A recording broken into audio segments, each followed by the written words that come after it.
Hi viewers. 500తో ప్రారంభించి లక్షలు సంపాదించడం నిజంగానే సాధ్యమేనా? మీరు రోజు ఉద్యోగానికి వెళ్తున్నారు, జీతం వస్తుంది, కొంత సేవ్ చేస్తున్నారు. కానీ ఒక ప్రశ్న, మీ మనీ కేవలం సేవింగ్స్‌లోనే ఐడియల్‌గా ఉంటుందా? లేదా అదేమన్నా మీకోసం వర్క్ చేస్తుందా? చాలామంది మ్యూచువల్ ఫండ్స్ గురించి వింటారు. కానీ అసలు మ్యూచువల్ ఫండ్స్ అంటే ఏంటి? అవి ఎలా వర్క్ చేస్తాయి? అందులో ఇన్వెస్ట్ చేస్తే లాభం వస్తుందా? నష్టం వస్తుందా? లేకపోతే మన డబ్బు ఎక్కడికి వెళ్తుంది? ఇలా చాలా డౌట్స్ ఉండుంటాయి. మీరు గనక ఈ వీడియోని గనక పూర్తిగా చూస్తే గనక ఈ డౌట్స్ అన్నీ మనం క్లియర్ చేసుకుందాం.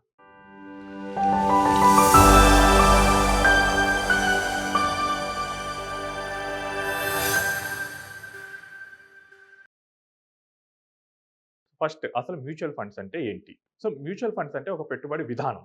మనలో చాలా మందికేంటంటే స్టాక్ మార్కెట్‌లో ఇన్వెస్ట్ చేయాలని ఉంటుంది. బట్ ఏ షేర్ కొనాలి? ఎప్పుడు కొనాలి? ఎంతకు అమ్మాలి? ఇదంతా మనకు తెలియకపోవచ్చు. సో, అప్పుడు మనం మ్యూచువల్ ఫండ్ ద్వారా వెళ్తే గనక ఈ షేర్స్‌లో మనం పెట్టుబడులు పెట్టొచ్చు. ఇమాజిన్ మనం ఒక క్రికెట్ టీమ్ తయారు చేయాలనుకుంటున్నాం. బట్ మనకి ప్లేయర్స్ గురించి అంత బాగా తెలీదు. సో, అప్పుడు మనం సెలెక్టర్స్‌ని అప్రోచ్ అవ్వచ్చు. అప్పుడు సెలెక్టర్స్ ఏం చేస్తారు? మన తరపున మంచి మంచి ప్లేయర్స్‌ని ఐడెంటిఫై చేసి ఒక క్రికెట్ టీమ్‌ని మనకిస్తారు. సేమ్ మ్యూచువల్ ఫండ్ కూడా అలాంటిదే. సో, మన తరపున ఫండ్ మేనేజర్ మంచి మంచి స్టాక్స్‌లో, సెక్యూరిటీస్‌లో ఇన్వెస్ట్ చేస్తారు. సో, ఆ స్టాక్స్ గనక సెక్యూరిటీస్ గనక మంచి ప్రాఫిట్ ఇస్తే గనక అవి మనకొస్తాయి. ఉదాహరణకు ఒక 100 మంది కలిపి రూ. 1000 చొప్పున ఒక ఫండ్ మేనేజర్‌కిచ్చారు. అంటే టోటల్‌గా ఒక రూ. 1,00,000 ఇస్తారు. ఇప్పుడు ఈ ఫండ్ మేనేజర్ ఏం చేస్తాడంటే, ఈ రూ. 1,00,000ని మంచి స్టాక్స్‌లోను, సెక్యూరిటీస్‌లోను ఇన్వెస్ట్ చేస్తారు. సో, అవి లాభం వచ్చినా, నష్టం వచ్చినా అదే రేషియోలో ఇన్వెస్టర్స్ అందరికి పంచుతారు. సో, ఈ రూ. 1,00,000 కాస్త 2,00,000 అయ్యాయనుకోండి. సో, ఈచ్ ఇన్వెస్టర్స్‌కి రూ. 1,000 పెట్టారు కాబట్టి ఒక రూ. 1,000 ప్రాఫిట్ వస్తుంది. అదే 1,00,000 కాస్త 50,000 అయిందనుకోండి. ఒక్కొక్కళ్ళకి రూ. 500 వస్తుంది. ఏంటంటే 500 నష్టం వస్తుంది. సో, మనం ఎంతైతే ఇన్వెస్ట్ చేసామో అదే ప్రోరేటా బేసిస్‌లో మనకి ప్రాఫిట్ ఆర్ గెయిన్ అనేది మనకి వస్తుంది. ఈ మ్యూచువల్ ఫండ్ సింపుల్‌గా ఏం చేస్తుంది? సో, మనలాంటి సాధారణమైన ఇన్వెస్టర్లందరూ ఈ మ్యూచువల్ ఫండ్ కంపెనీస్‌కి ఇవేంటంటే ఎస్‌బీఐ, హెచ్‌డీఎఫ్‌సీ, ఐసీఐసీఐ ఇలాంటి కంపెనీస్ ఉంటాయి. వీటికి మనీ ఇస్తుంటారు. ఈ మ్యూచువల్ ఫండ్ కంపెనీ ఏం చేస్తారంటే ఒక ఫండ్ మేనేజర్‌ని అపాయింట్ చేస్తుంది. ఈ ఫండ్ మేనేజర్ ఏం చేస్తుంటారంటే స్కీమ్స్‌ని లాంచ్ చేస్తారు. ఉదాహరణకు ఒక లార్జ్ క్యాప్ ఫండ్. సో, మనం గనక మనీ ఈ లార్జ్ క్యాప్ ఫండ్‌లో పెట్టామనుకోండి, ఈ లార్జ్ క్యాప్ ఫండ్ అనేది లార్జ్ క్యాప్ కంపెనీస్‌లో ఇన్వెస్ట్ చేస్తూ ఉంటుంది. సో, మనకి ఈ ఫండ్ నుంచి ప్రాఫిట్ ఆర్ లాస్ ఏదొచ్చినా గాని మనకి ఇస్తూ ఉంటారు. మనమే డైరెక్ట్‌గా ఇన్వెస్ట్ చేయొచ్చు. కానీ మనకి అవి సరిగ్గా తెలియకపోయినా, మనం ఎప్పుడు ఎంటర్ అవ్వాలో తెలియకపోయినా మనకి లాస్‌లుంటాయి. అదే మ్యూచువల్ ఫండ్ రూట్ ద్వారా వెళ్తే గనక ఇక్కడ ఫండ్ హౌస్ అనేది చాలా పెద్ద కంపెనీ. అండ్ మనలాంటి చాలా ఇన్వెస్టర్‌లు దీనికి మనీ ఇస్తూ ఉంటారు. అప్పుడేంటంటే వాళ్ళకి రిసర్చ్ చేయడం అనేది చాలా ఈజీ అవుతుంది. సో, మనకి ఒక చిన్న మ్యూచువల్ ఫండ్ కంపెనీ చూసుకున్నా గానీ, కనీసం ఒక స్కీమ్‌లో మినిమమ్ 100,00,00,000 అనేది వాళ్ళు కలెక్ట్ చేస్తూ ఉంటారు. సో, 100,00,00,000 మీద వాళ్ళేంటంటే ఒక 1% మేనేజ్‌మెంట్ ఫీ తీసుకుంటారు. రూ. 1,00,00,000 తీసుకొని వాళ్ళేంటంటే రిసర్చ్ కోసం స్పెండ్ చేస్తారు. ఏ కంపెనీ స్టాక్స్ కొనాలి? ఎలా కొనాలి? ఏ టైంలో కొనాలి? ఎంత వాల్యూతో కొనాలి? సో, ఇది ఏ రేషియోలో మన పోర్ట్‌ఫోలియోలో ఉండాలి. ఇదంతా వాళ్ళు రిసర్చ్ చేస్తారు. అదే మనం ఒక్కళ్ళమే చేయాలనుకోండి, అదే అమౌంట్ మనం పెట్టాల్సి రావచ్చు. యాస్ ఎన్ ఇండివిడ్యువల్‌కి ఏంటంటే డైరెక్ట్‌గా మ్యూచువల్ ఫండ్ పెట్టే రిసర్చ్ కాస్ట్ మనం పెట్టలేకపోవచ్చు. అదే మ్యూచువల్ ఫండ్ ద్వారా వెళ్తే గనుక అదే 1%కే మనకి సేమ్ రిసర్చ్ అనేది మనకు లభిస్తుంది. అండ్ ఇక్కడేంటంటే ఫండ్ సైజ్ పెరిగే కొద్దీ మనకి ఈ కాస్ట్ అనేది తగ్గుతూ ఉంటది. స్టార్టింగ్‌లో 1.5% ఉండొచ్చు. బట్ ఎప్పుడైతే ఫండ్ సైజ్ పెరుగుతుందో అది పడిపోతూ వస్తుంది. సో, మనకేంటంటే ఎకానమీస్ ఆఫ్ స్కేల్ అనేది కూడా లభిస్తుంది. అంటే మనకి ఇన్వెస్ట్‌మెంట్ ఫీ అనేది ఫండ్ వాల్యూ పెరిగే కొద్దీ మనకి తగ్గుతూ వస్తుంది. స్టార్టింగ్‌లో మనకు 1.5% కలెక్ట్ చేయొచ్చు. ఇప్పుడు 1% కలెక్ట్ చేయొచ్చు. ఒక 5 ఇయర్స్ తర్వాత 0.5% కలెక్ట్ చేస్తారు. సో, మనం ఏంటంటే తక్కువ ఫీస్‌తో కూడా మనకి సేమ్ ప్రొఫెషనల్ మేనేజ్‌మెంట్ అనేది తెచ్చుకోవచ్చు. ఇదే ప్రొఫెషనల్ మేనేజ్‌మెంట్ నేను పెట్టుకోవాలంటే గనక ఒక ఫండ్ మేనేజర్‌ని నేను హైర్ చేసుకోవాల్సొస్తుంది. అతనికి సాలరీస్ పే చేయాలి. రిసర్చ్ టీమ్‌ని హైర్ చేసుకోవాలి. వాళ్ళకి సాలరీస్ పే చేయాలి. ఇదంతా ప్రాక్టికల్లీ పాసిబుల్ కాదు. అదే ఈ మ్యూచువల్ ఫండ్ ద్వారా రూట్‌కెళ్తే గనక ఇది మొత్తం మనకి ఈజియెస్ట్‌గా ఒక సింపుల్ ఎక్స్‌పెన్స్ రేషియోతో వాళ్ళు మనకి మేనేజ్ చేస్తుంటారు. అండ్ ఈ మ్యూచువల్ ఫండ్‌లో మనకి యూనిట్స్ అనేది అలొకేట్ చేస్తూ ఉంటారు. సో, యూనిట్స్ అంటే ఏంటంటే మనం మ్యూచువల్ ఫండ్‌లో పెట్టుబడి పెట్టినప్పుడు మనకి ఇన్వెస్ట్‌మెంట్ కింద యూనిట్స్ అనేవి మన అకౌంట్‌లోకి వస్తూ ఉంటాయి. ఈ యూనిట్స్‌కి ఎన్ఏవి అనేది ఉంటుంది. అంటే నెట్ అసెట్ వాల్యూ. ఒక యూనిట్‌కి ఎంత ప్రైస్ ఉంది. సో, దీని మీదే మనం మ్యూచువల్ ఫండ్‌లో ఇన్వెస్ట్ చేయడం అనేది జరుగుతుంది. ఇప్పుడు ఉదాహరణకు ఒక ఫండ్‌లో ఎన్ఏవి రూ. 10 ఉందనుకోండి. నేను రూ. 1,00,000 ఇన్వెస్ట్ చేస్తే నాకు 10,000 యూనిట్‌లొస్తాయి. ఇప్పుడు నాకు ప్రాఫిట్ ఆర్ గెయిన్ దేని మీద వస్తుందంటే ఈ ఎన్ఏవి పెరిగితే నాకు ప్రాఫిట్. ఎన్ఏవి తగ్గితే నాకు లాస్. సింపుల్‌గా మీరు గోల్డ్ కొనటంలాగా ఊహించుకోండి.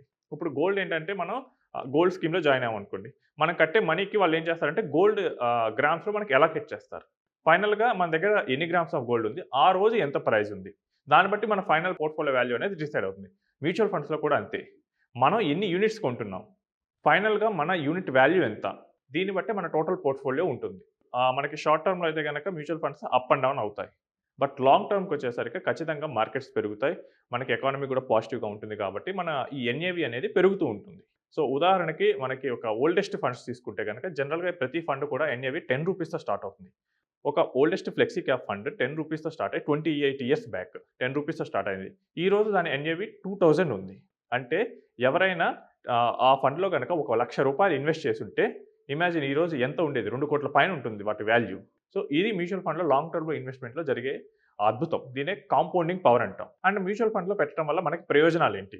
ఫస్ట్ చూసుకుంటే గనక ప్రొఫెషనల్ మేనేజ్‌మెంట్ అనేది ఉంటుంది. అంటే మన తరపున మంచి ఎక్స్‌పర్ట్స్ అనేది ఈ ఫండ్ అనేది ఈ సెక్యూరిటీస్ కొనటం, అమ్మటం వీటిని మేనేజ్ చేస్తారు. అండ్ డైవర్సిఫికేషన్ జరుగుతుంది. ఇప్పుడు నేను ఒక రూ. 1000తో ఇండియాస్ టాప్ 50 కంపెనీస్‌లో ఇన్వెస్ట్ చేయాలనుకుంటే కుదరదు. ఎందుకంటే నాకు టీసీఎస్ అదొక్కటే రూ. 3,000 పైన ఉంటుంది. బజాజ్ ఫైనాన్స్ రూ. 15,000 పైన ఉంటుంది. సో, అన్నిట్లో మనం ఇన్వెస్ట్ చేయడం అనేది కుదరదు.